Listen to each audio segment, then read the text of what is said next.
I first want to ask about this. How will these ZeniMax assets help you with this latest Xbox launch, your Game Pass momentum, and xCloud? Yeah, I mean, gamers love great games. You just mentioned we've got the Xbox consoles going on pre-order tomorrow for the next generation. Just last week, we added Game Pass cloud streaming so people can play this Game Pass library across all of their phones, the Android phones out there.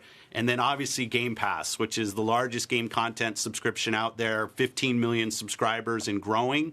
So getting to work with ZeniMax to bring their amazing collection of games to Game Pass is just an incredible opportunity for us. Now, financially, when will this be accretive? Are you making cuts to this company as you acquire it, or are you going to leave it alone?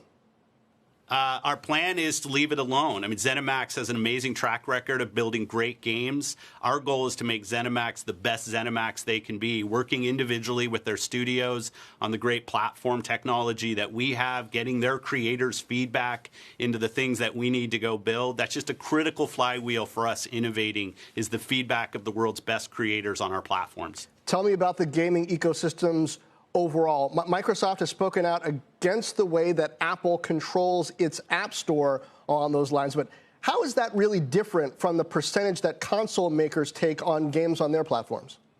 When you get large-scale general compute platforms like mobile phones, people should have access to the great content and services that are out there, and we remain committed to that. There are over 3 billion people who play video games today. Many of them play on phones, and we're committed to bringing Game Pass to all mobile phones out there, including Apple phones. We'll continue the conversations, and I'm sure we'll be able to get to some resolution. Yeah, I'm not sure that gets to the core issue of how it's different, though. What is the core issue? I mean, 30% take? Is it how they're trying to command the way you do games in the cloud that also work through the App Store?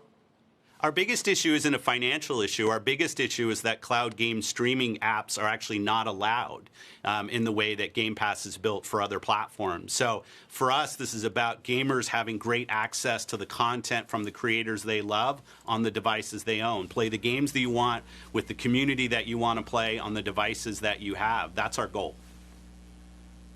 So, Phil, on that note, then, how will this affect the launch of future games? I know that ZeniMax was developing one for PS5 exclusively. Does that stay intact, or is that going to change after this deal? Yeah, the commitments we've already made with the gamers out there on the games that people know about, we will continue with those commitments. The thing this is really about is a huge investment in our Xbox community. They know that the great games coming from ZeniMax and all of those studios, we're now at over 23 studios inside of Xbox, those games will be able to come to the Xbox community. They'll come to Game Pass day and date, and people will have just an amazing collection of great games to continue to play on Xbox. Xbox Series X launch. I think pre-orders open tomorrow morning. You're not going to have Halo Infinite for that. How has COVID affected game availability, and how's that going to affect your marketing and your expectations around the console launch?